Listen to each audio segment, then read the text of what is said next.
Okay, we're on. How you doing, everybody? This is Dennis Michelson. Welcome to the science of fantasy football. Why the science of fantasy football? Well, you get a meteorologist and a biologist together, and they're going to use the scientific method for fantasy football. It's very simple, folks. It's a smarter way of using statistics because we let the stats, we let the data bring us to an answer rather than having an answer and then searching for statistical support.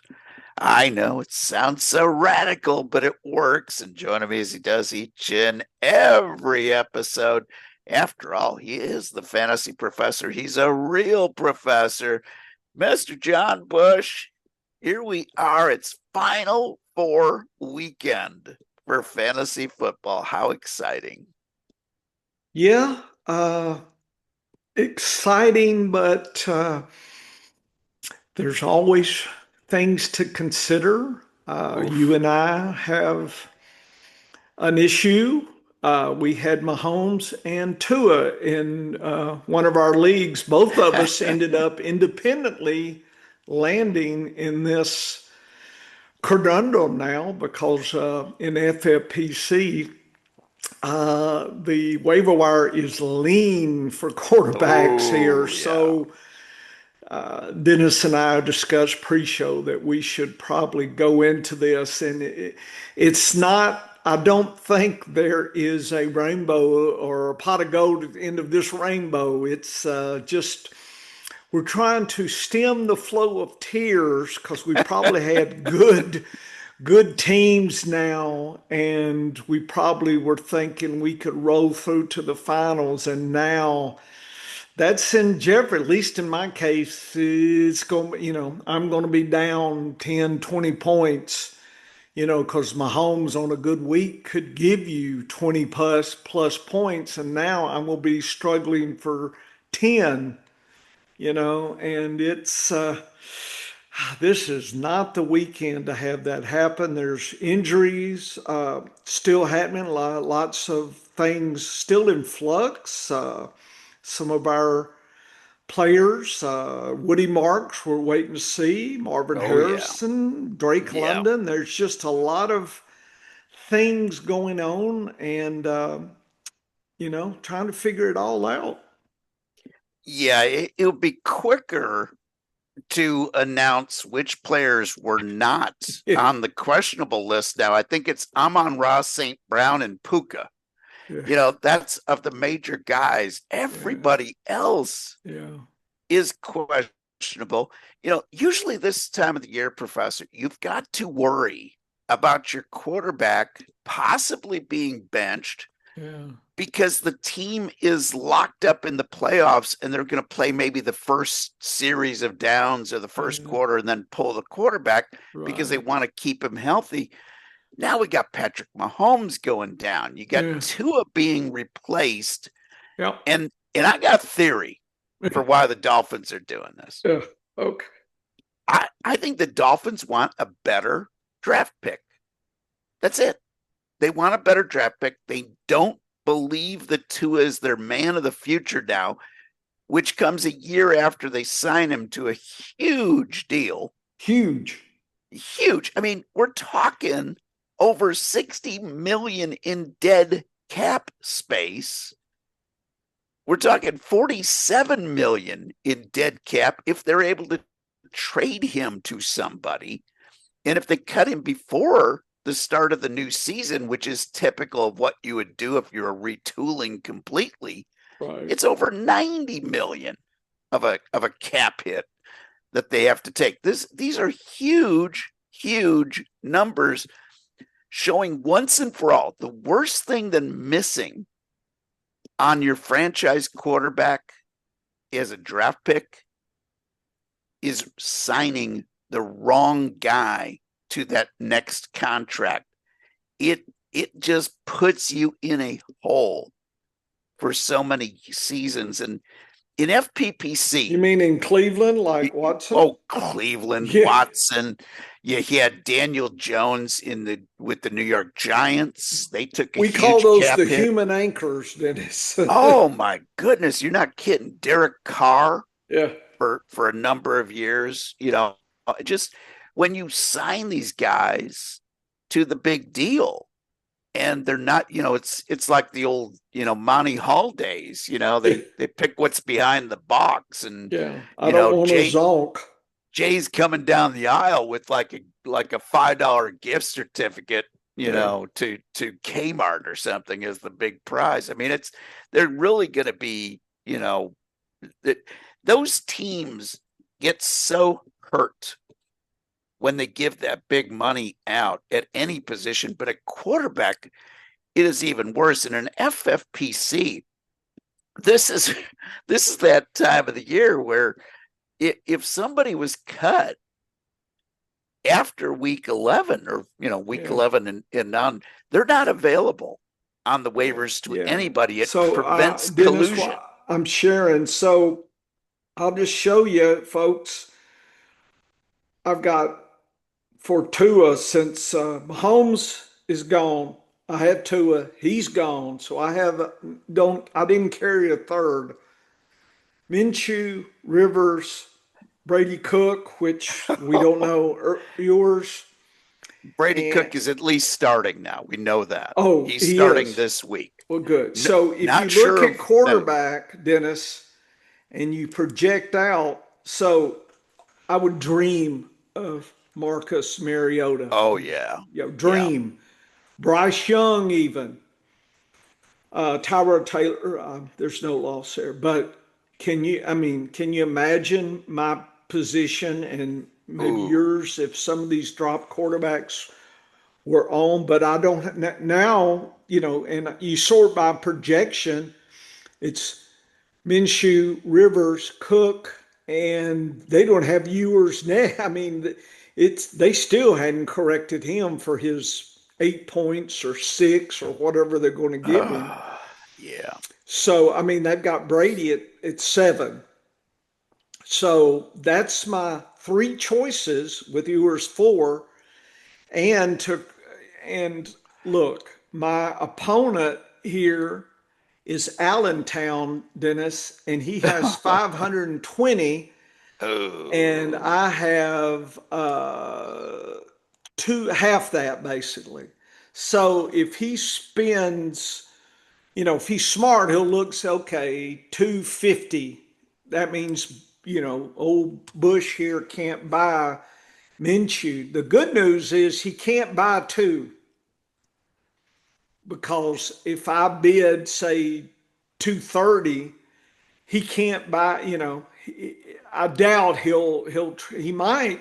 I mean, I may have to push it, but I What got to is his save a buck roster? or two to try to get a defense if I want to stream next. So, Yeah. Does he need a quarterback also? I mean, no. what I is mean, what if is we his look at his situation? stuff, it didn't like that, did it? Ooh, Uh-oh. it hated that. Let's see. League. Let's see if I can get to leagues here. Leagues. Look at here, Dennis.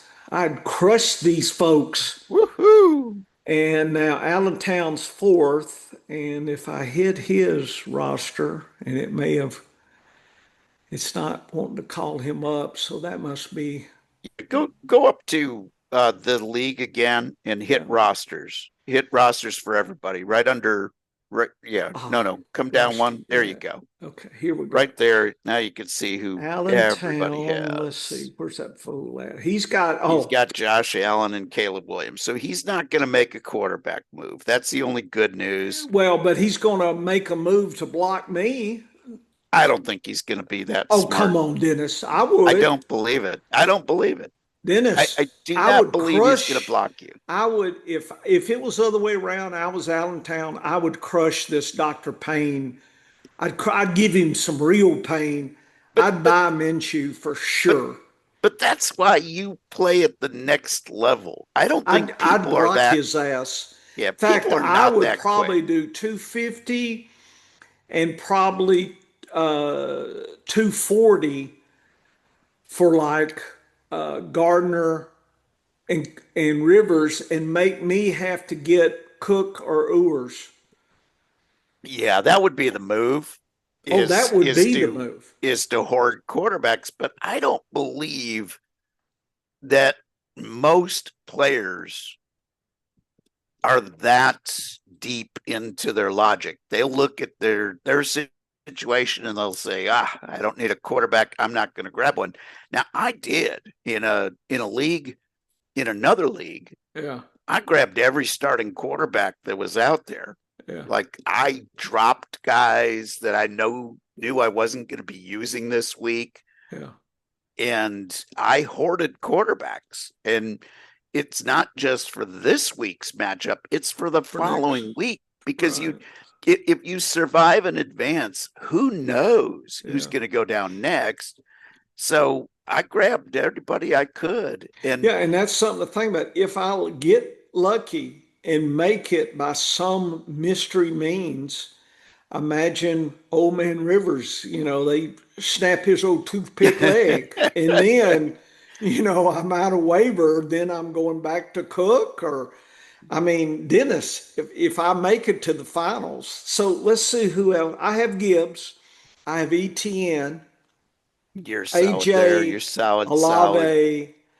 Olave, probably going to flip Barner for Parkinson. I didn't even set my Yeah. lineups yet. Yeah. Fidel, I got Higgins. I would love to see him back. Reed, if Watson doesn't come back, he's in my Yeah. radar. Yeah. So those two guys are in my radar here. And if Jacobs sits, then, for Green Bay, then Yeah. I've, You're in good shape. I mean, I've got some, but Dennis, I'm going to have some hero performances. Gibbs needs to get to 20. ETN, can stay at 20. I can see where I need some 20 points from about five players here to Oh give yeah. me a Yeah. shot, at something. So this is my lineup right now. What should I do, Dennis? Yeah, I think you got to go all in and try to get Minshew. I Yeah. believe, with that Tennessee matchup, that's pretty much the guy that I would want. Um, So After that, Ewers, Miami against uh, Cincinnati. it's a good matchup, Yeah, but we're talking a seventh round pick, and yeah. we're talking a situation where I don't think they made this move to make the team better. I think they made this move because they're shutting down. They're like, yeah, we want the highest draft pick we can get. And there is that danger that Kansas City could actually act that same way. Maybe Rice will get benched. Who knows? Who knows what's going to happen come game time with whenever you're knocked out of the playoffs Yeah. or when you've maxed out on your seed, it's very, very dangerous this time of the year. And, one of the reasons that I grabbed Tua as a backup to Mahomes Mhm. is quite ironic, because I thought, wow, with this huge of a contract for Tua, Yeah. there is no way they're benching him unless he's hurt. No Right. way. Like, he's got to play because they got to find out just how good he is. And this move makes absolutely no sense to me. And I know, I'm looking at this through the eyes of a fantasy football guy. Right. And I understand Tua has turned the ball over a lot. Right. But Tua's the guy you're Yeah. going to probably be saddled with again next year. Right. Or it'll be a rookie that you drafted. Mhm. It's not going to be Quinn Ewers. Like, it's not. And that's, I would have rather, if I was Miami and I was Mhm. really trying to win the game this week, Mhm. I'd grab Zach Wilson. He's on your freaking roster. Yeah. He's your backup quarterback, so he's healthy. That's the guy I would take a chance with because look at all these guys that were first round draft picks like Mayfield, Darnold, Daniel Jones, they're all failed. Okay. They famously failed as first round draft picks. And now they're starters again. Right. You got a failed first round pick on your roster that you signed as a backup. That's the guy I would be taking a chance on ahead of a 7th round draft pick. Yep. Like, this is not a move to maximize your win potential. And that's why I'm scared of Quinn Ewers. I had drafted him in one league as a backup. I actually have all 3 Miami quarterbacks. It's a deep dynasty league. Nice. And I always try to hoard the quarterbacks, so I've got a starter. I want somebody that I can plug into that starting spot, but I don't think I'd be too happy about starting Ewers. And, with Mahomes down, is Minshew Minshew's playing for a contract. Yeah. He's on a 1-year deal with Kansas City. Yeah. And if he goes out and plays really well, the worst case for him is to be signed by the team again as the emergency. Yeah. If Mahomes isn't ready. Right. On week 1. That's a nice deal to have.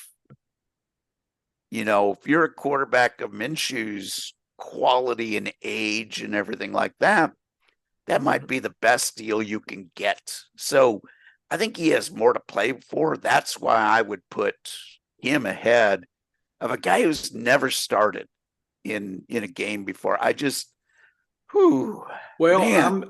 order is Minshew, Rivers, Cook, Ewers. Yeah, I agree with that order. And that's that's the 4 that are viable unless something is announced, any other team between now and, waivers run tonight. Certainly if something funky happens between now, after tomorrow and to Saturday night, I could fish back in. So I've got to just figure out how to fish this, but I'm going for 2 quarterbacks, Dennis. And this, so I just got to figure out, I may put 200 Minshew and like 25 and 5 or something, and then have $2. So if I want to try, New Orleans is pretty good I don't know their schedule next week.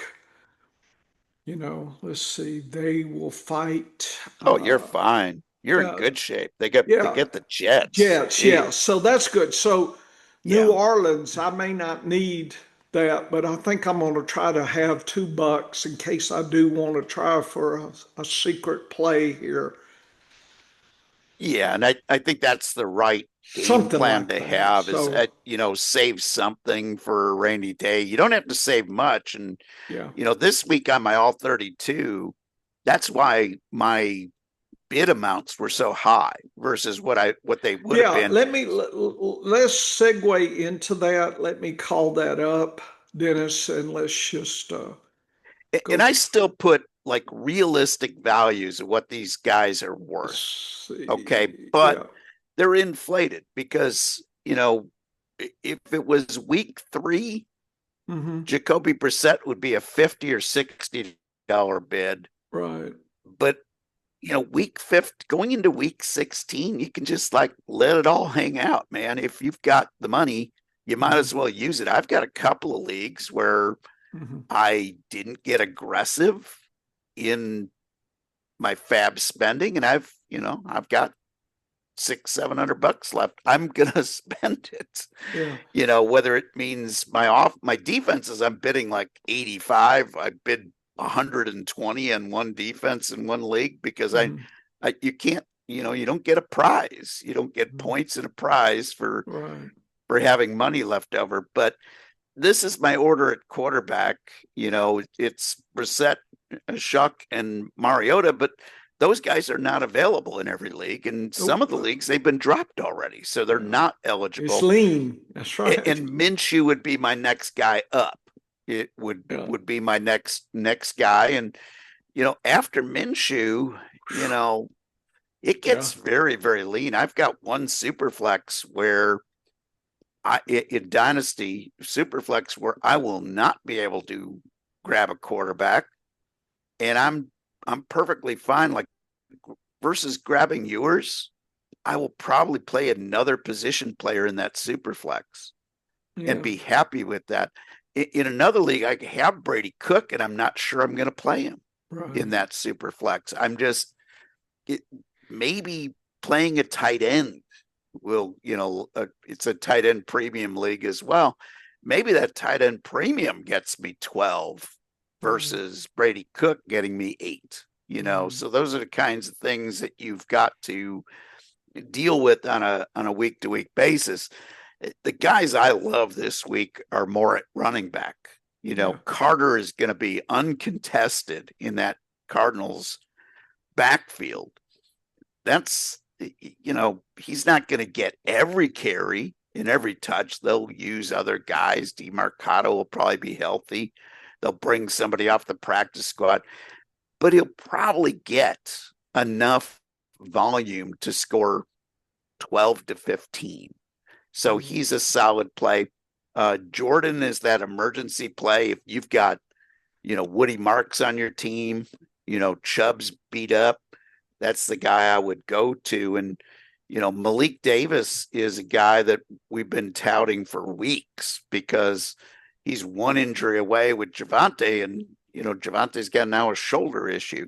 I'm less concerned about shoulder injuries than knee injuries. Going into a week, this time of the year, everybody's beat up, but he's not a bad guy to have in reserve. Coker at wide receiver is a guy that I really like. And especially in Dynasty, I'm trying to make deals where if somebody comes after one of my older veteran players for the fantasy finals here the last 2 weeks, I'm trying to get Coker as the deal. In Dynasty, I never trade 1 for 1. So I always ask for a draft pick and a player. And it's a player that they're not going to put in their starting lineup. And a lot of times it'll be an underused or, wide receiver that's just not done well as a rookie. Heck, I'd even take Keon Coleman right now and take a gamble on him in Dynasty. He's obviously not somebody you want going forward for week 16 and 17 in redraft. But, he's got the pedigree. He might be better next year. But Coker is a guy that will be good for you this week. And Adonai Mitchell is showing why he was a top draft pick as well. I'm a little concerned with Vele because he's beat up a little bit. But those are my guys that I would prioritize. And then at at tight end, I'd probably drop Waller under Barner and maybe under Helm with Tua not being there. Tua threw a lot of interceptions, but he had a live arm. I'm not sure Ewers is going to even get the ball off as often as Tua did. I think Ewers is just going to get pounded into the ground. I'm going to be looking for the defense that plays against Miami this week. Cincinnati. Because that might actually be a good, I know that they've given up a lot of points, but I think they're going to get a lot of turnovers this week. I think there's going to be, I think Ewers gives the ball up at least twice. So that's some good points in FPPC scoring. We're in an unusual league where you get penalized for yards given up and points. And in that kind of a scoring system, I would not want Cincinnati because they will probably give up. I mean, Ashane is going to get a lot of work this week. But But yeah, it's going to be an interesting week. This is a stranger week 16 and 17 than ever before, because whenever you start losing some of the key quarterbacks and even some of the backup quarterbacks, now it really gets Yeah. dicey going Yeah. forward. Yeah. I do want to jump in and let folks know that Dennis has moved us in our TSA title belt league. We are in the semifinals, and we didn't didn't know it was going to happen. It was lean, and then things worked out. And we also are in the second round of our best ball tournament. We moved up in Yeah. the money round, but unfortunately, Ugh. Dennis, we have Goff and we had Tua and we had Waller, and Tua and Waller put money in our pocket last week. Oh yeah. And we had hope. We were dreaming of the top prize. Dennis, I don't think that I mean, we can look at the roster if we want to do that. You want Yeah, to let's look at this folks to roster because see. yep. Yeah, so we had hopes, Dennis. We were Could thinking Paris, and now it's Paris, Texas, is Dennis said. So we had hopes, Dennis. We had hopes, and let me pull up our but this best ball roster will show yeah. that you Let can me go a non-traditional route. yeah. And if you're right about Right. enough players, Yeah. and we Yeah. were, Yeah. because there's some guys on this roster Let me that, share this, yeah, and we were this much higher on yeah. than others. And here's the point where I really get upset. Talk about bad injury luck, And because by the way, Dennis, look at we that was we last week, and we just squeaked that out at yeah, the folks, three junk time. points. Yeah, it The junk was. time did it. Yeah, it was Waller and Tua. That last pass to Waller is what Yeah, put us over that's the what. top. Yeah, it was crazy. It's crazy. So anyway, we have Goff. He should be solid, and we. Could you imagine if this team had Scatabo and Neighbors right now? Yeah, look at that. Scatterbo. Oh, Yeah. that would be good. Mullins actually got a snap last week.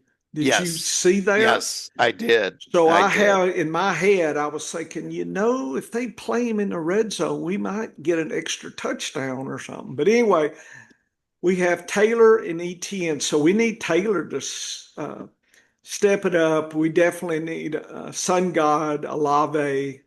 Waller's our only viable tight end. So we need, There's a possibility that Otten could be back this week. yeah, He's our other guy. yeah. We do Ertz have is gone. Higgins, Yep. Devonta. Uh, it's it's lean. Maybe Monty gets lucky. Devontae Adams is probably not going to play. We could sure use him limping out there. Oh God, yeah. Yeah. If they could just put him on one of those little carts or something, let him snap out a touchdown for us. So If we're any, we're yeah, wounded, Dennis, in this we're, best ball. yeah, we're wounded, but it is best ball. So well, there's a lot of wounded teams out there this time of the year. So Yeah, what we need is big games from Sun God, Olave, Taylor, yeah, ETN. We get big games from those guys. yeah, We got a shot.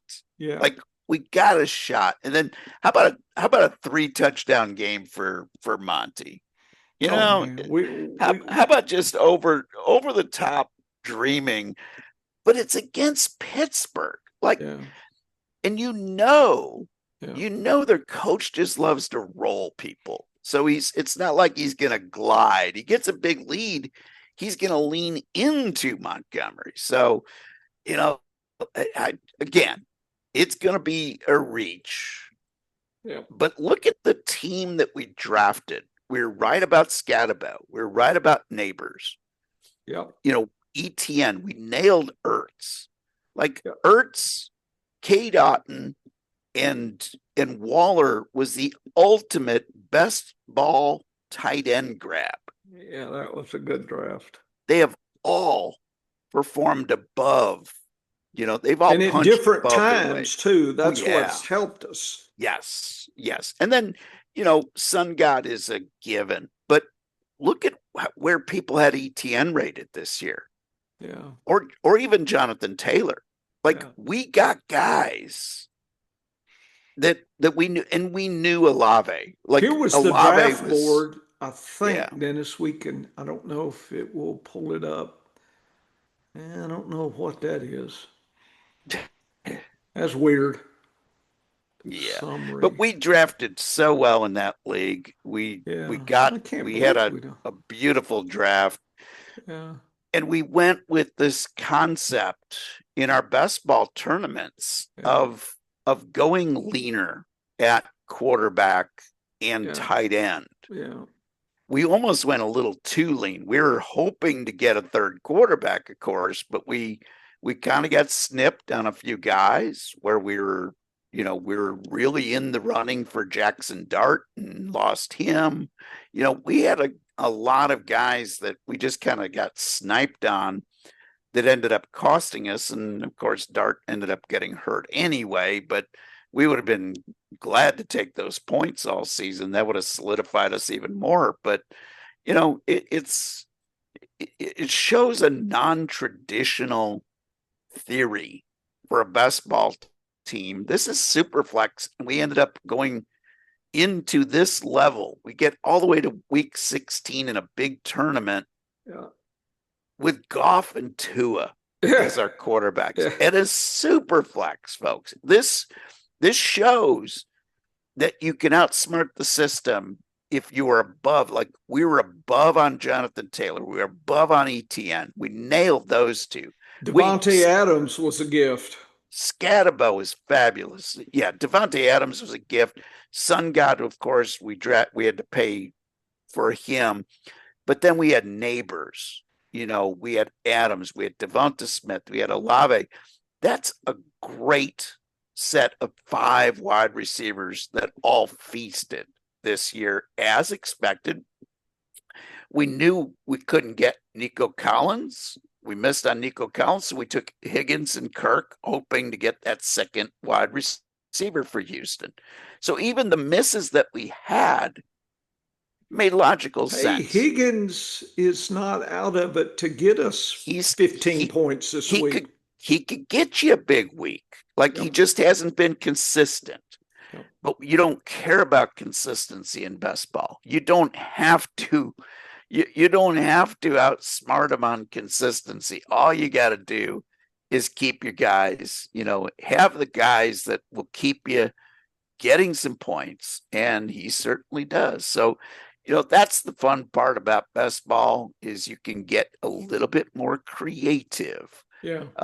When it comes to how you build your team. Was proud. You and I really, so far, except for 1 year, we have broke even.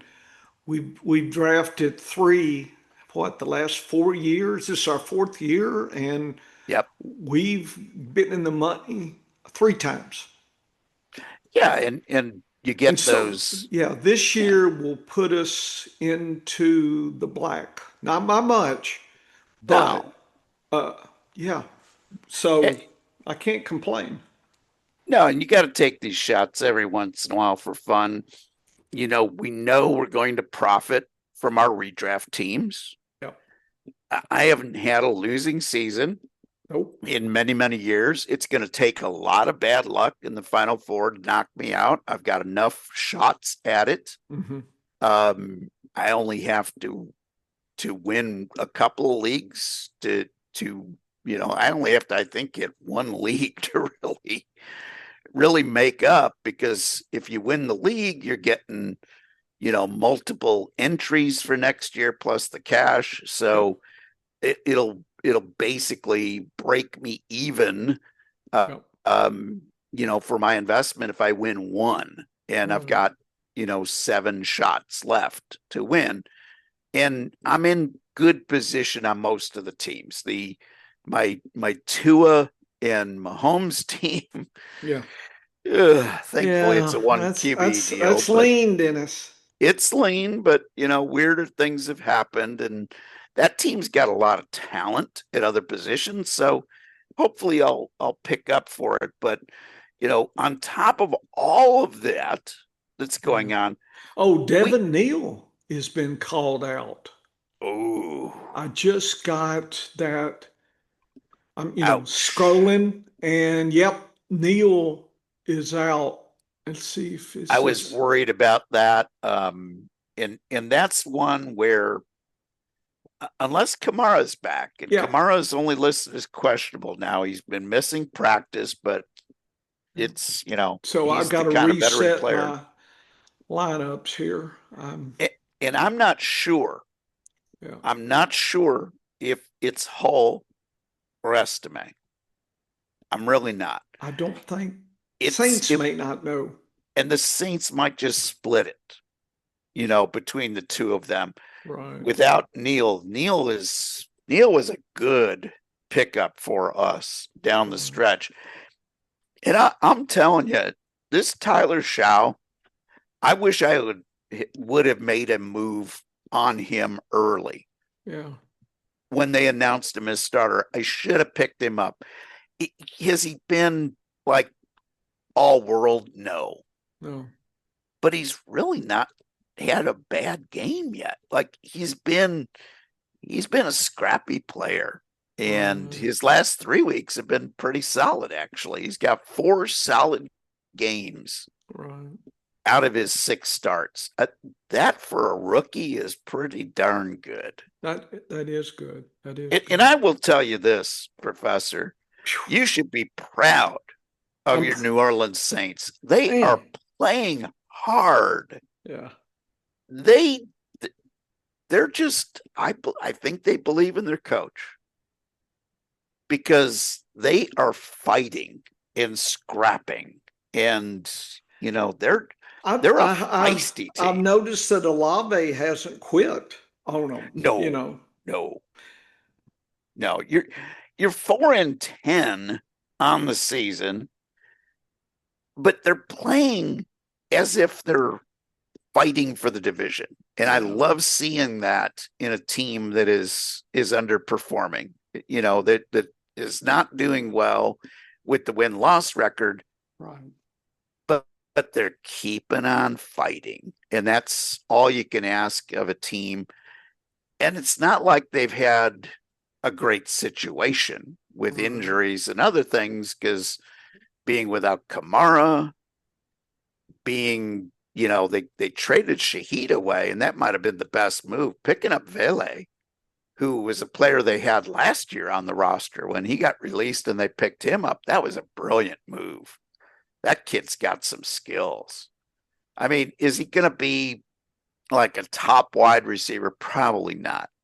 But he's a great complementary player, and he's a big receiving option to take a little of the heat off of Olave, who has been magnificent this year, working with 2 very inexperienced quarterbacks and making them look darn good. Yep. So the future's bright for your Saints. That defense is playing hard. They have been in most of the games this year. You should be proud of your boys. They've been doing better than I thought. Here, come on. My little puppy dog came in. He was out at the door. Okay, Dennis, I think any other things, any strategies, anything you need to tell folks, the few that are listening, probably the rest of them are mad because they didn't make it here. So you got 7 shots. That is great. So if you figure you can get, let's say you lose 2, I just kind of play some. That puts you 5 shots in, Dennis. And if you Oh could get yeah. 3 or 4 of those, that's money in your pocket. Yeah, I'm feeling pretty confident. I can usually turn half of my final 4 teams into winners. So I'm feeling fairly good that I will come away with 2 or 3 wins Good. this season, and there's a possibility I could have 4 or 5, and that's great. money in the bank at that point. I mean, you never know. My Injuries, dynasty, you just, yeah, you never know. yeah, oh, you Weather, just it's a, yes, you know. and weather will be an issue I know Thursday this week. night we're going to talk about Yes, Thursday, and I know there's some weather issues, but anyway, well, yeah, I'm ready for major storm for Seattle. This was such a strong storm, Professor. They were flying Hurricane Hunter planes lovely. into this storm off the Pacific so they could get more data on the storm Right. before it got into the Pacific Now, Northwest. does And Seattle it's have a roof? no, not Okay. for the field. They do Oh, protect the fans a little bit, but they do not protect the middle of the field. wow. So it will be a tough one. But here's the thing: Yeah. the worst of the rain Hmm. will probably be before game time Okay. tomorrow night, and the worst of the winds. I mean, the wind, we're talking 40, 45 mile an hour winds during the day tomorrow, but Hmm. they will probably also be letting up. Yeah. Now, here's the problem with Seattle. When it comes to weather forecasting for the West Coast, because of a lack of data, the storms coming on the Pacific Northwest coast don't always get modeled as well by the weather models as a storm that's hitting, say, the East Coast or hitting the Midwest. They just don't have as much data out to the west over the ocean. And sometimes the timing of the models is very curious. So I get worried about the Pacific Northwest this time of the year because these storms are huge. And, when it was off the Pacific coast, it was acting more like a hurricane. I Hmm. mean, we had flight level winds of over 100, 120 miles an hour, similar to what you'd have for a Hmm. minor tropical storm. You had surface winds with this behemoth. Now, that was north of what will be hitting, Seattle, but the storm itself was seeing sustained winds over 60 miles an hour Right. from this thing. So, I mean, near the core of the storm, this thing was a behemoth. It was acting more like a tropical storm in strength because they're very deep, powerful lows over the northern Pacific that can come in this time of the year. And as they move in, they weaken, thankfully. But we're talking there's major mudslides, major flooding with this storm. They're really concerned about it. And timing wise, though, it's a good thing that this isn't happening right now because the game Oh, tonight would have been even more miserable if they were playing on Wednesday night rather than Thursday night with the way this storm came in. But it's still going to be interesting. But maybe that's short passing games. So maybe that's Colby Parkinson, in his wheelhouse. Maybe it's more running for Kyron Williams in Corum. I'm not sure anything would help the Seattle running game at this point. My goodness. They have not been able to run the ball consistently with either KW3 or Charbonnet. yeah. Let me share the game stuff. So let's see here. Okay, okay, okay. Hmm. It won't let me do that. Damn it. Okay, what's wrong with this?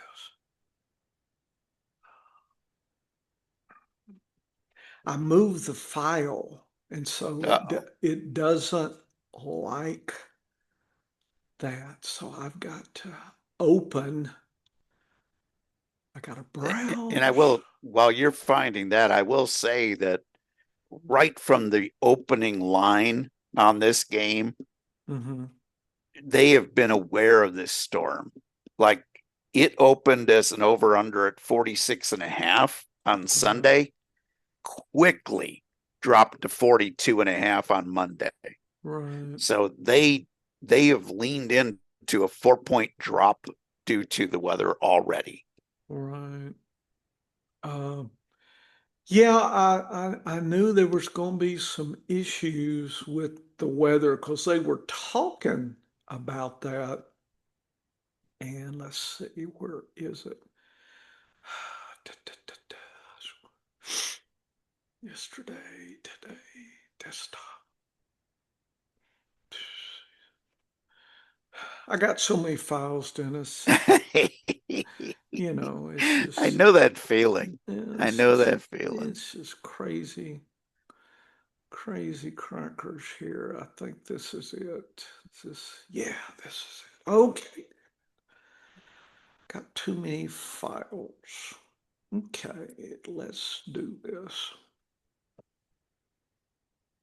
Okay, game one here is no, this looks like last week. Oh, damn. This crazy. Crazy, crazy.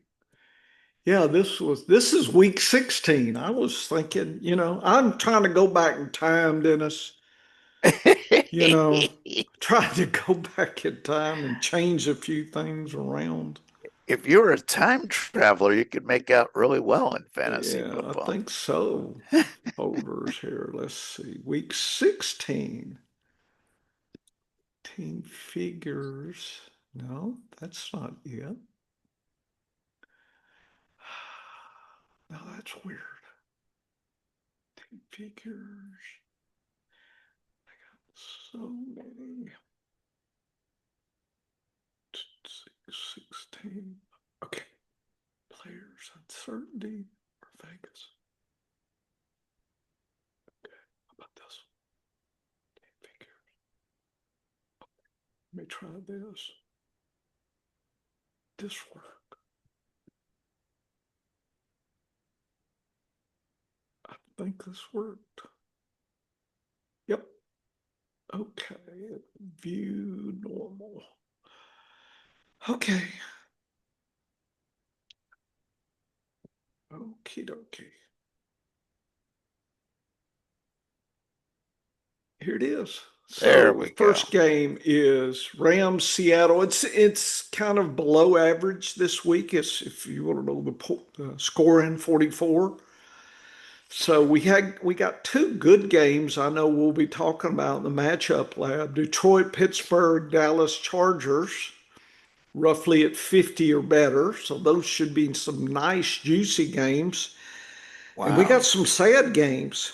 Ugh, KC, Tennessee, and ugh, Houston and ugh, Vegas. So those are sad. ugh. So Thursday night is still below average. So I hate to hear weather. It's a Thursday game. So, and the spread though is 1 point. I think the Rams were a pick 'em, and then I think they're 1.5. So even Vegas is not sure what to do here with them. And they've flopped that line now. They've Oh, given have they got Seattle, Seattle? they got Seattle by 1 and they've dropped it to 42.5. So it's getting even Wow. leaner. Wow. Okay. Well, it's leaner, folks. Let's see. So Seattle is one of the green teams for power rankings, Dennis. And where is the Rams? Rams, where are you? Are you at the bottom? No. Nope, there they are. Oh, right Right there. right between So KC. power Yeah. rankings, Seattle has the Yeah. advantage over the Rams. So I think that probably means they're thinking Adams is out. Is that so? If he's Well, in, I suspect this would move up. So, yeah, but remember that this year, mhm, when the Rams have played in the elements, mhm, it has not always been pretty. So I yeah. think that might be what they're reacting to is Mm. figuring with weather that Seattle might have a better advantage against the They Rams. are well. My predictions by pass rush ratio. Look at them. This means it's Wow. high rushing, low Yeah. passing. Yep. So that falls right into the weather, Dennis. So a Yes. natural tendency both these teams have is to the rushing versus the passing side. So that's interesting, I thought here. Rams, so Seattle is probably 21 and Rams 20 or something. It's Yeah. or 22 and 21 or 20. Yeah, so change that around. But really, to me, it's when I see like this on a Thursday, I envision some last minute field goals settle Oh, the yeah. issue, right? Yep. So Yep. I think I think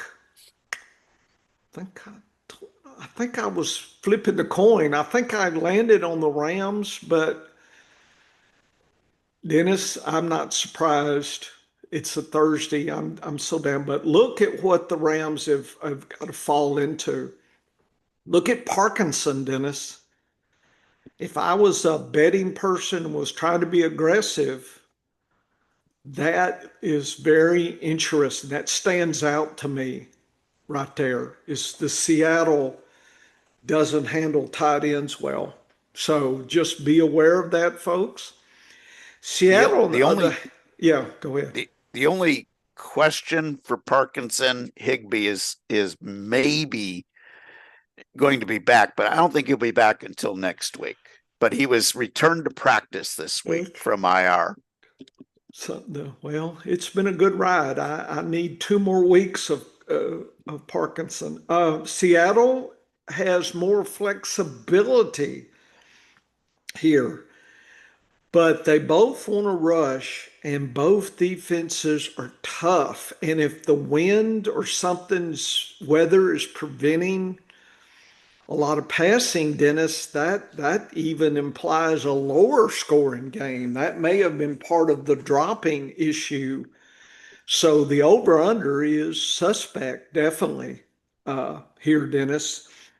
And again, efficiency, they're both,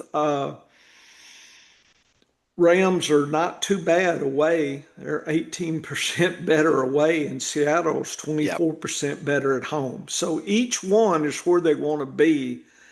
And like I said, look at the passing versus the rushing ratios. 9 and 8% better than league average on rushing, and Wow. minus 12, minus 13% less passing.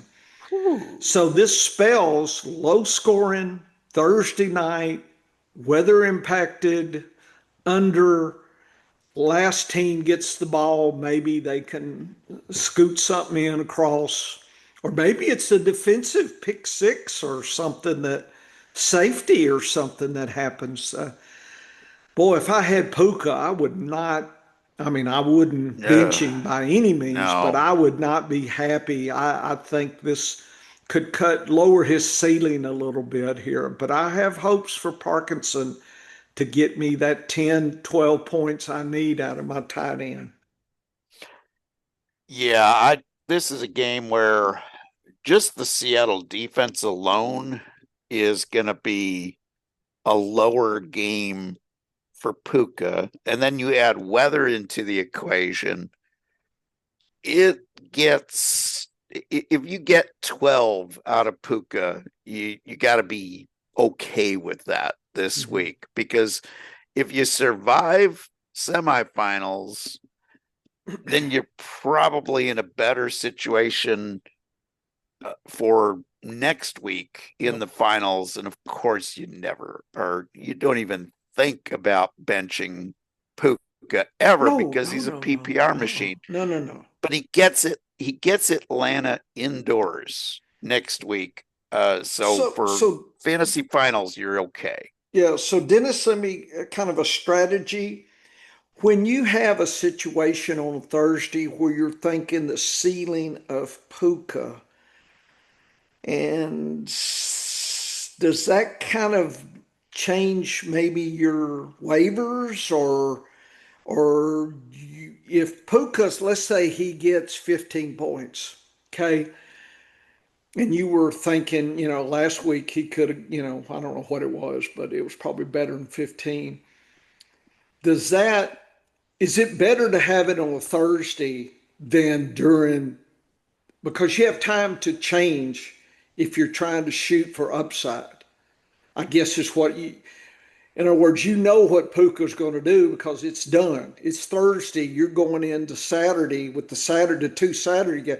You could be a little riskier. In other words, do you play your hand like that, or do you just kind of look at things individually? It's kind of like, do you play parlays or individual bets? Yeah. You Well, see what I'm trying to ask? yeah, and I'm getting there. Just for reference, last time we played Seattle was this year at Mm-hmm. home, Mm-hmm. and he had 14 points. So Dennis, I was thinking 15. So, that's kind of the window that I think you're in. His other two tough defensive games, though, mhm. home against Houston, he had 23. Um, uh, on the road against Philadelphia, he was 22. Uh, Home against New Orleans. Now they're not super tough, but their defense has been slightly above average. 22. Carolina, who's been Mhm. about the same as New Orleans. They've been kind of pesky. He had 13 on the road. That was in weather. And then against Arizona indoors, he had 35. So, and they're fairly good defense. So he's had some good upside even against tough defenses Mhm. because he's going to get 6 catches or more. Like, that's Puka.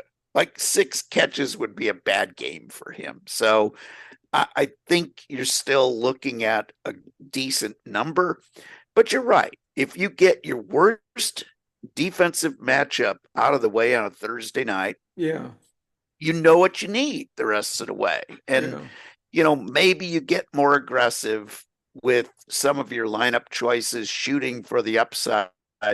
FPPC, it's very unusual leagues because all year long, I don't even care about what my Thursday night guys did. I'm just playing for playing for a consistent upside because I want to have a good scoring game. Score. I don't That's right. I don't I don't care if I'm top points. I just don't want to be outside of that fourth through seventh range. I want to be at least my worst weeks, I want to be fourth to seventh in points. I don't want to be at the bottom because we don't play matchups until the playoffs. So Mhm. you look at them once you flip to the playoffs, then it changes the way you look at lineups on occasion. But even still, like I I get into the habit of just saying, give me the comfortable guys, give me the guys that are the no-brainers, and I'll worry about that last flex. And Puka's the no-brainer. He's going to be in every lineup. You're never even going to think about benching him. But you're right. If I play Puka and he has a 10-point game, let's say, or an 8-point game, and he puts you behind a little bit, then instead of going for the guy that's the volume hog, maybe you're going for a weak defensive matchup and you're hoping for a big game from your tight end or Right. running back or the last flex. It can sometimes change your outlook going into Saturday and Sunday. Yeah. Well, I usually, again, we're having to switch to head to head. And so, and I heard some, and I don't know where platform it is, but apparently there are some high stakes platforms that it's still the points. They just, Yes. if you make the playoffs, then you're just kind of they just cut down who's fighting for the points. They kind of reset it, and then you get points over 15, 16, 17. The high scoring Yeah, and thing. that's an Trying to interesting decide way if to that's do it. something to investigate or not. I can see pros and Yeah, cons of that. every format has its good parts and its bad parts. Yeah. There is something during the playoffs. There's just something so wonderful about a head-to-head matchup. Yeah. And that's until you score 200 points and your opponent scores 205 and the other semifinals are in the 130s. Yeah. Then you're like, oh man. Yeah, I hate And that. I've had one of those where you're going up against the 6th seed and you're projected to blow them out and all of a sudden they have just an insane week. Yeah. With like imagine going up against Trevor Lawrence and Pitts on the same team last week. That would be a With the be a side of six. ETN and Oh yeah, or Bijan or something. That would be a 6th seed type of roster where you get rolled because of a big game from a guy who is not supposed to give you a big point game. And that's why I grade my success in fantasy football on how many teams make the playoffs. Yeah. And so what are your cutoffs? I like 80% of my teams in the playoffs is what I think is a good season for me. So in redraft. In week 15, you try to get 80%.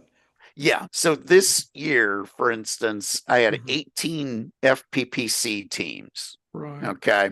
Mm-hmm. And 18. And I had 6 more redraft teams. So I had a total of 24 redraft teams between 2 platforms of paid leagues. Right.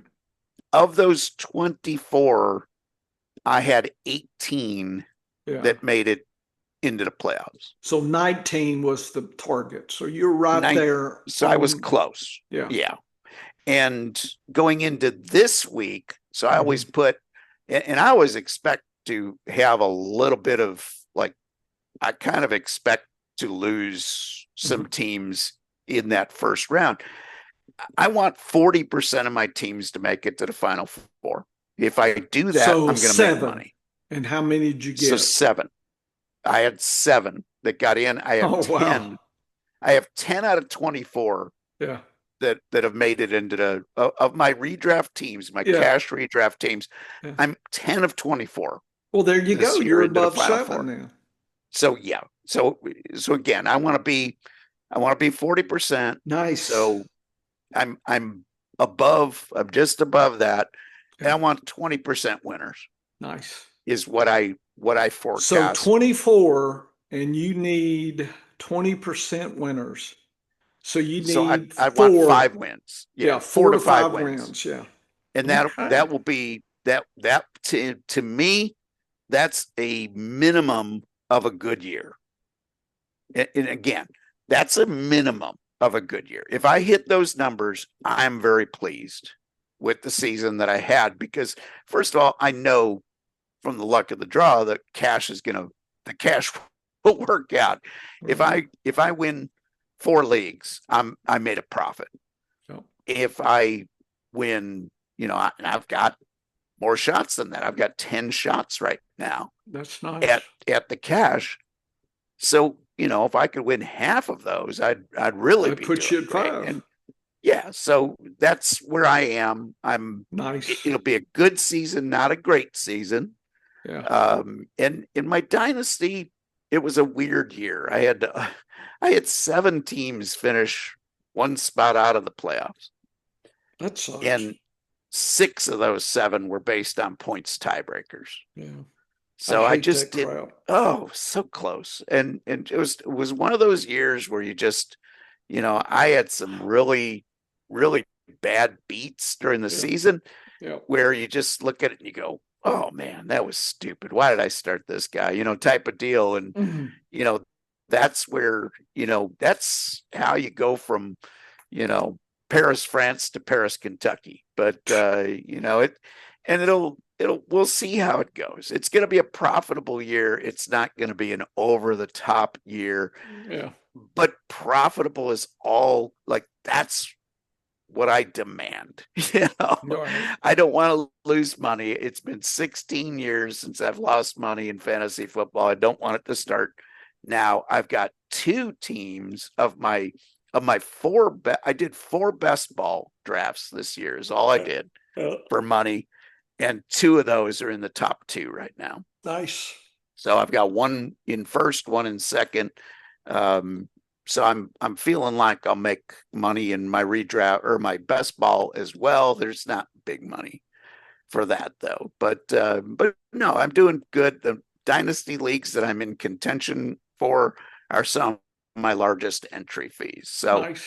I won't lose money in dynasty this year. But I won't have as big of a profit as I had a few years ago. A few years ago, I had a massive profit. I had Nice. about a 3.5 to 1 return on investment. Last year was Sweet. about 1.5 Yeah. on the ROI. Wasn't as good, but it was. I mean, I'll take that. I'll take a 1.5 ROI any day of the week. Right. You That's a you nice. I you mean, better you know than you. interest rates. Oh, it's fabulous, Yeah. fabulous. So, and and had fun doing it, and I learned something from each league I played in. So that's where you hope to be. But this Thursday night game, I'm going to take the Rams. I just think Seattle has found ways to beat themselves. So even in bad weather, but I think this is going to be a typical Thursday night game, low scoring, going to be a mess. Yeah. Take the under. My pick 'em. I've picked the Rams. So Gonna be a tight one. But anyway, head on over to the scienceoffantasyfootball.com. The professor will have lots of great data for you to check out. Head on over to the sportsaffiliation.com as well. Hey, check out Snap Crackle Pop because there was a substitute for me, Pop, on Tuesday night. Yep. You did a good job there, Professor. Did you watch good me? job. No. I watched. I tried to get a little bit lively, You did a good job. I tried. You did good. I tried to get lively. I thought, good. And check out all of their great shows over there at the Sports Affiliation, including Pros and Joes. I'm apparently a Joe Thursday night. Very good. So Very I will good. be on there with them again, or somebody. I don't even know who I'm on with. But yeah, so lots of fun shows over there at the Sports TSA, Affiliation, yeah. including our matchup lab. And head on over to the scienceoffantasyfootball.com. I got 2 new articles up there with all the of the editor professors' worked his butt data. off this morning. They are up and ready for viewing. It was good to get back into the rhythm of doing those articles again. And head on back here Saturday for another edition of the Science of Fantasy Football. Get to work, folks. All right. That was good. Very good. Very good. Okay. Yeah, I am really, this is still recording if you want to. Yeah, this is going to be a tough week for folks. Yeah. All of these changes, they're, and I don't know, during the off season. Yeah. One of my research projects during the off season, and I'm, as much as I love the season, I love the off season and the data season as much. Yeah. I'm gonna do a research on the top players in ADP over the last 5 years and see, did we see more injuries this year? Are we seeing more of the top guys missing games? And so I'm going to do a research project on that to see if we did lose more games to injury, because everybody, injuries were so bad. We seem to say that every year. Yeah, we don't have a median for quarterback, running back, etc. So my concept, Professor, is to look at the top 15 at quarterback and tight end and the top 30 at running back and wide receiver. As long as you have parameters. Yeah. And if you do it year to year, and so I'm trying to think, trouble is we don't know. I mean, we can get a historical. What would be nice if we had a 20 or 30 year sample? Yes. And there is a statistical test, chi-square, that it's observed versus expected percentages of a thing, and then you could compare whether the observed is, out of the distribution of the expected and its distribution, kind of the bell curve. Do they kind of fit a little Oh, bit, okay. or are they just where? So it's called chi-square, chi-squared test. And but usually you have to have established uh, uh,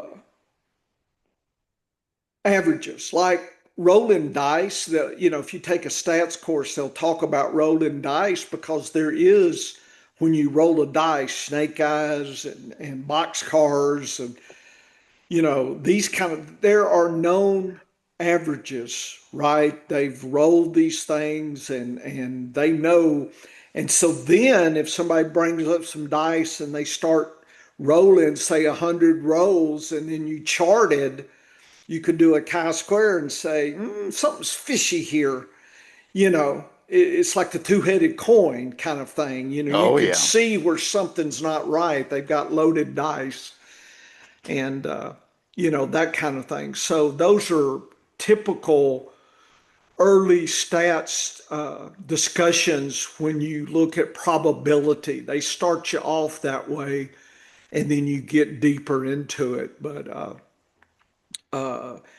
once you establish long-term expectations, then you could compare situations. And I think there are something to that, because I think if you think of a team as a system, Yes. you can start having some expectation, and maybe then a prediction of what's kind of an average team. And these are things I would like to, I mean, if I had interns, I would have this kind of research, because I don't know if we know what an average NFL team No, is at home no, versus away no, versus a no. dome versus, you need a lot of data points to really establish that. And so since nobody seems to really do that, Dennis, that I can ever remember,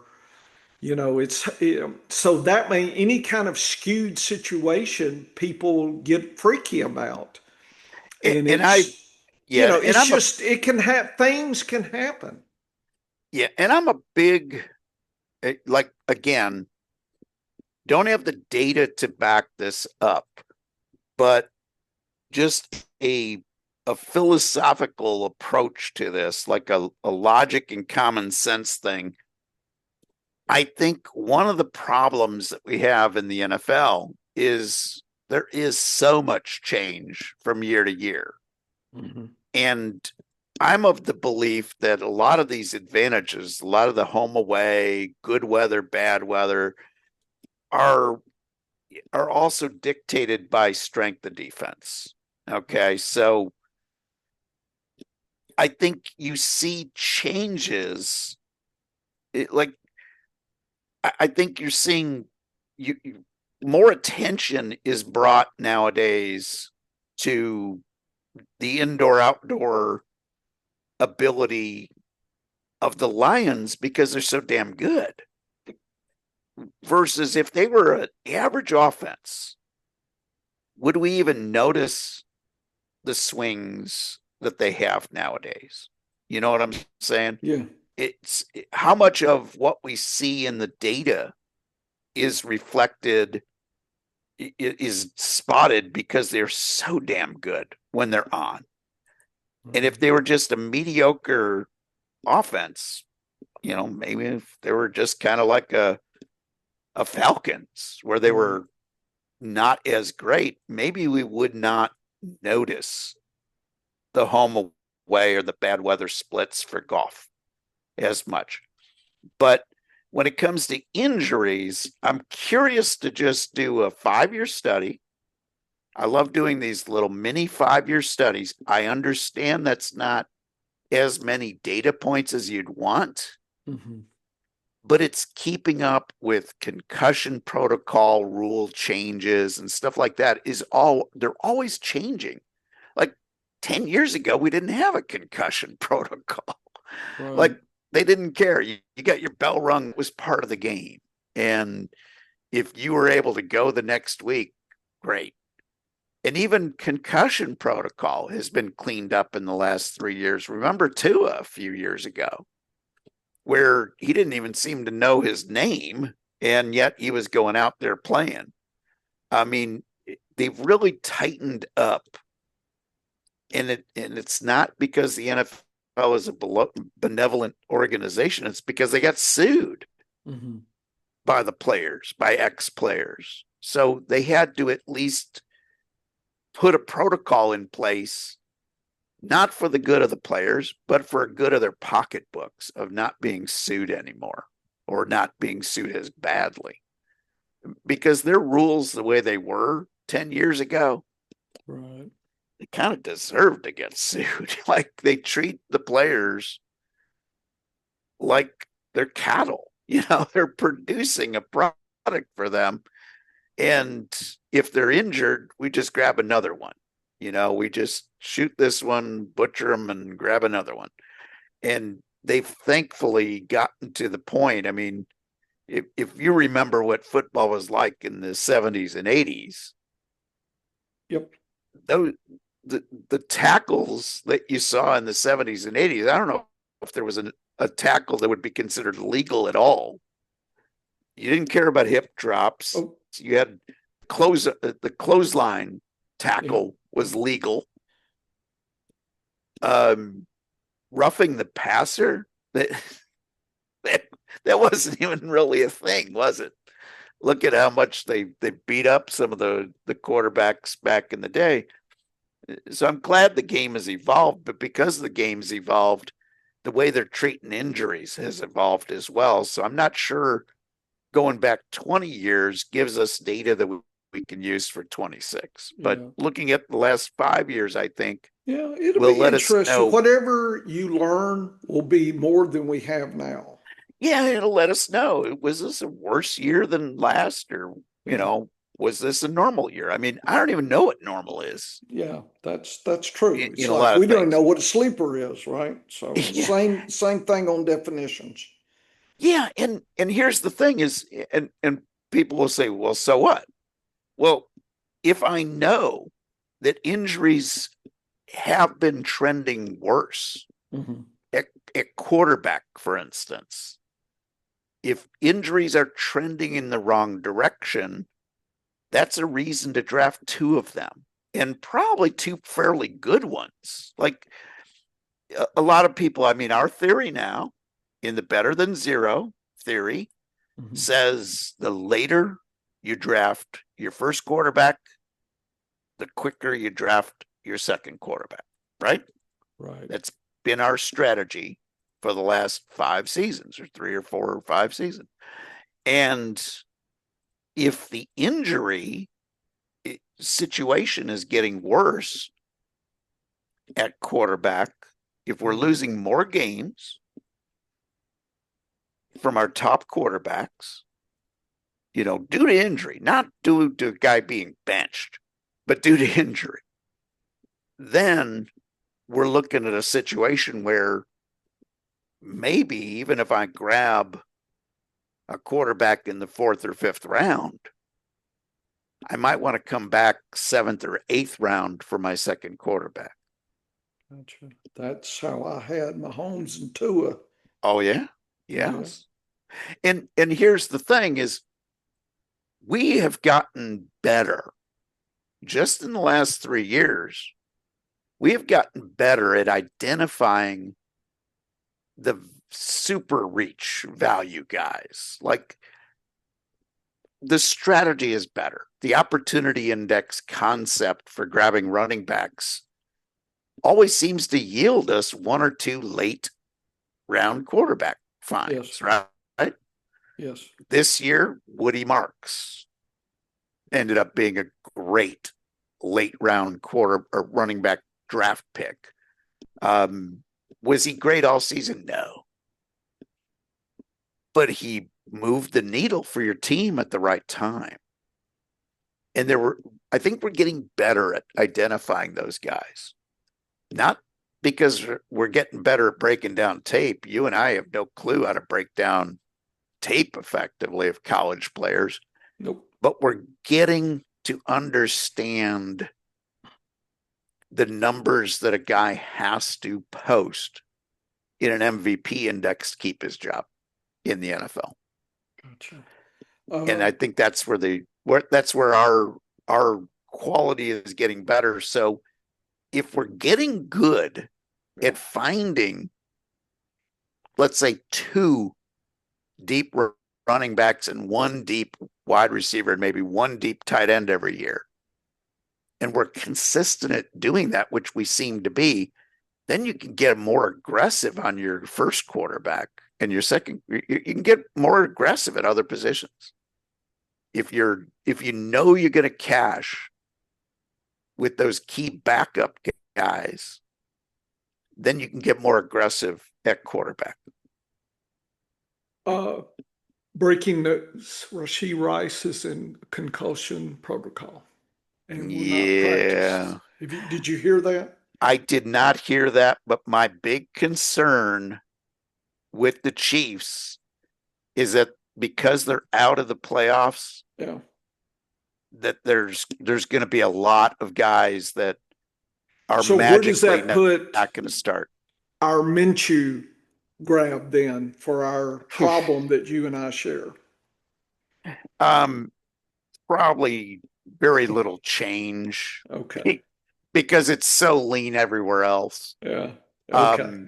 Because here's the thing. If he's throwing to Juju Smith-Schuster, Tyquan Thornton, and Noah Gray, he's still got better guys he's throwing to than Brady Cook.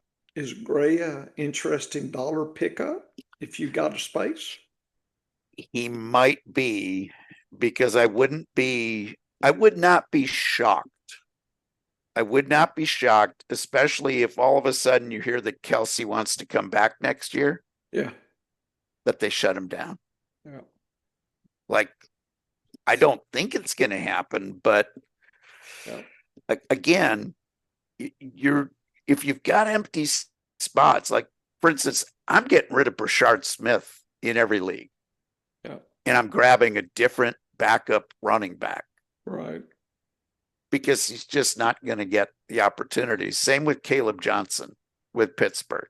It's forget it. Like, I'll grab, Malik Davis. Jahar Jordan. Yeah. Some of the newer ones that seem to be closer to the top. Yes. Yeah. Yes. Those are the guys that I would grab right now. Right. If I was in that situation, because what about the Jacksonville guy? Because didn't ETN he came back in, or was he hurt? Tootin's out. Huh? Tootin is out. Yeah, so that's the issue. Out. So who's the next guy up then? So it would. Well, first of all, they'll probably lean heavy into ETN. Well, that's a given. Okay. But look, Quint Allen is the next guy up. So what I'm thinking, if I'm an ETN owner, I might invest while everybody's looking at Malik Davis and Johnson, that maybe you slip in there and go ahead and tie that down. Yeah. For $1. That's not a bad play. Yeah. Because it doesn't sound like Tootin might be done for the year. They think he is. So that's a situation. And Bam is on IR now. Yes, so I saw that. Yeah, I saw that. And, Arizona is going to be an interesting case because, yes, you're going to see some DeMarcado, but there's going to be somebody else, and I don't know who that is. Yeah. Like, I got to look at the practice squad and see if there's a live body there, because that would be the next guy up is probably not DeMarcado. DeMarcado's got a role on the team. Yeah. But, I don't believe that he's going to be a feature back Right. if something happens to Carter. Right. So, that's the big deal is, this time of the year, sometimes it's hard to keep up with who the Right. practice squad is. Right. But right now, if you look at the Cardinals and you look at who is on the roster, that would be, because remember, they can grab anybody they want off of another team's practice squad. So the way the rules work is, you can just grab them. Like if you sign them, to your roster. Right. That's they can come play for you instead of being on the practice squad. Right. And because they get a good paycheck, they never say no. Right. And right now, the only guy that is a running back on their practice squad is our buddy Jermar Jefferson, who we've seen before. Oh, wow. So Jermar Jefferson is he's kind of the LaQuint Allen, of the Cardinals. He's the guy that would be the next man up if anything happened to ETN this week. So, or I'm sorry, to Carter this week. Right. So those are the kinds of plays that I'm willing to try to make this week, because I got to do some thinking. You're anticipating you're going to win this week. So you have to be managing, next like week my too. waivers. Yeah. My waivers, I'm looking ahead. Mm-hmm. I'm going, okay, who do I have on my team that no matter what happens in front of them, they aren't going to be a starter? Right. So Rashard Smith, Caleb Johnson, if they're still on my roster, they're gone. Jadon Blue, gone. Most of those guys have been cleansed from the roster already. But I'll also look at like Trey Tucker for Vegas. Added some of him during bye week replacement time, because he was going to get you a chance at 6 to 8. Now, forget it. He's gone, because I would rather go, I've got 3 or 4 wide receivers and they're not banged up. That's all I need. So the Trey Tuckers of the world, the Malik Washingtons of the world, if they're not off your roster already, they will be. If I've already got 2, if I've got 3 tight ends on a roster because of injuries, I've added guys, that third tight end might be vulnerable as well. Yeah, me too. I'm cleansing. Yeah. And backup quarterbacks that are not going to make the roster, like I'm getting rid of Tua and Mahomes, I'll tell you that. Guys that are hurt, they're gone. Or Tua's expendable now. And those are the kinds of guys, because they're not bringing Tua back in week 16. He's gone. They've already listed the depth chart. He's number 3. Yeah, he's not playing in week 17 either. He's done for the year. He's done. They're shutting him down. Yeah. So, and even if both of the guys ahead of him got hurt, they'd probably bring somebody out. They'd get another body out there somewhere. Yeah. So those are the guys that you can cleanse from your roster right now. And, you've obviously already cleansed Jaden Daniels. He's been shut down. Those are the kinds of guys. Bam Knight, he gone. Yeah. Those are the guys you gotta, but you always have to be managing that roster. But I'm looking ahead. I've been waiting for them to call Alvin Kamara. I wish they'd just go ahead and do that. But now that Neal's, they may dig Kamara back up. That's why I asked you about Kamara today. Because, but wouldn't that be interesting? Yeah. If Kamara's back out there, then he's probably worth 10 points. You might need that. Yeah. And they would split the carries. They'd like use somebody else to get the carries. They'd make him your third down back. So you're going to get 5 catches, Yeah. And that's, and especially with Valet possible to miss the game. Yeah. I mean, you got to be looking at these rosters in that way. And you're right. If they don't shut him down, Yeah. I just wish then they'd went then ahead you're and looking called ahead. it one way or the other, but they haven't. Oh, no, no. Yeah. And that's been tough to manage It has. this week. And it's guys like Garrett Wilson. Is Garrett Wilson really done for the year? Yeah. Yeah. Or could he come back for one or the last week of the those are the things that I'm just at this point now, you're like, because there's the possibility, Yeah. they haven't said he's shut down for the rest of the year. Yeah. What they kind of linger on that roster because we don't have IR spots in FPPC. Yeah. It's crazy. But the only good news is if you cut the guy, nobody can beat him in the finals with them. Yeah.